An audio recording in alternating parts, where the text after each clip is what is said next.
Draft an inquiry question. Once you've chosen a tentative topic, it's time to draft an inquiry question. What's an inquiry question? It's the central question you're exploring in your paper or project. It gives you direction for your research and guides your writing.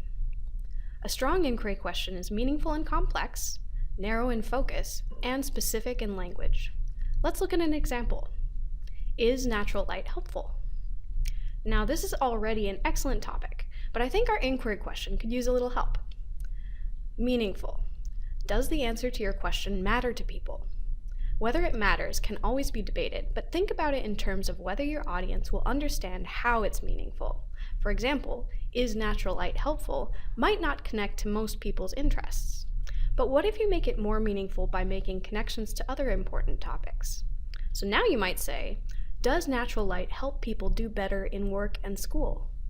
And now anyone who has ever worked or been in school can connect with your idea. Narrow in focus.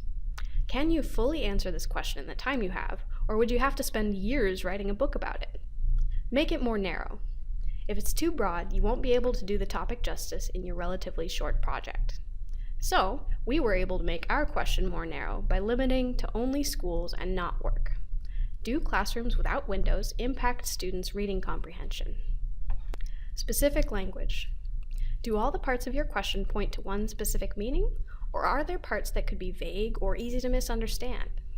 Go ahead and be surprisingly specific, more than you think is necessary. In our question, we're being achingly specific about what is happening and how it's being measured. Does working in a classroom with no windows affect third graders' scores on reading comprehension tests? Complex. Would the answer to your question be nuanced and interesting, or could it be answered with just a single word? Usually, it's important to be asking questions that are complex enough that they inspire more questions.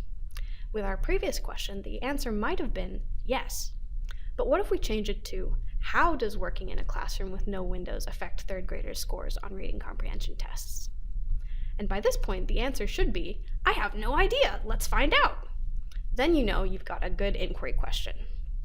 Now you try it. Pause this video and give it a shot using all three features of a strong inquiry question.